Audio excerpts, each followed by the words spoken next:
নমস্কার। আজকে আমাদের বিষয় সেটা একটা খুবই কমন প্রবলেম, যেটা মহিলাদের হয়।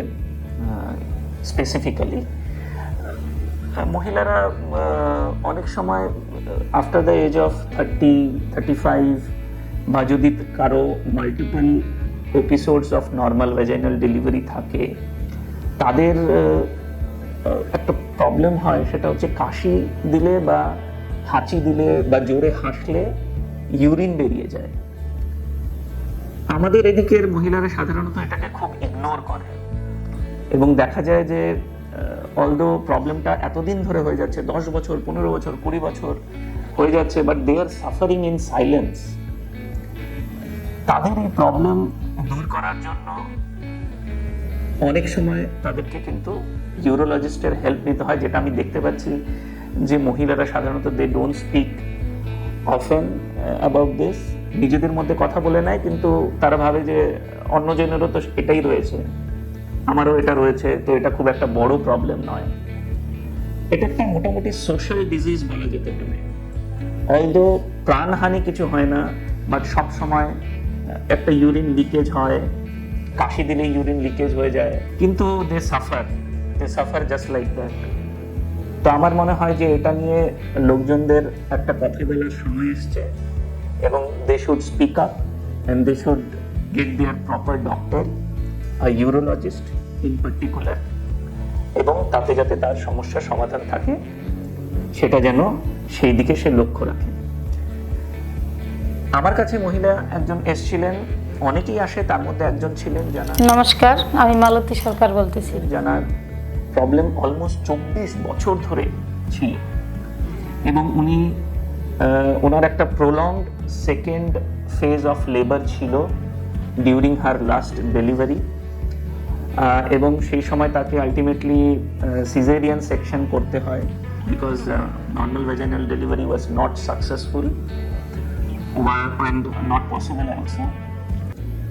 তারপরে থেকেই তার মোটামুটি উনি বলছেন 6 মাস 1 বছর পরে থেকেই ওনার ইউরিন লিকেজ শুরু হয়ে যায় এবং সেই ইউরিন লিকেজ ক্রমাগত চলতেই থাকে। কাশি দিলেই, একটু ভারী জিনিস তুললেই, একটু হচ্ছে কিনা এক্সারশনাল ওয়ার্ক করলেই ইউরিনটা বেরিয়ে যাচ্ছিল।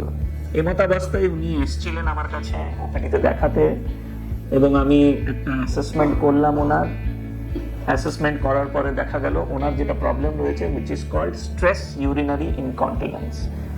আমার আগে হাঁচি কাশির সাথে ইউরিন বেরোতো। তো সেই স্ট্রেস ইউরিনারি ইনকন্টিনেন্সের উনি আগেও অনেকবার ডাক্তারকে দেখিয়েছেন এবং এক্সারসাইজও করেছেন, কিন্তু এক্সারসাইজ করে ওনার ফল হয়নি। দেন আই ডিসাইডেড যে ওনার একটা trans obturator taping per vaginal route একটা চাই। এটা একটা procedure which is often required for some patients যাদের এরকম প্রবলেম রয়েছে, এবং সার্জারি হয়ে যাওয়ার পরে একদিনই পেশেন্টকে ছুটি করে দেওয়া হয় এবং খাওয়া দাওয়া করতে থাকে, এবং এর এফেক্টটা হচ্ছে ইমিডিয়েট। সবচেয়ে বড় ব্যাপার এটা, immediately within a day patient বুঝতে পারছে যে আর কোনো ইউরিন লিক হচ্ছে না।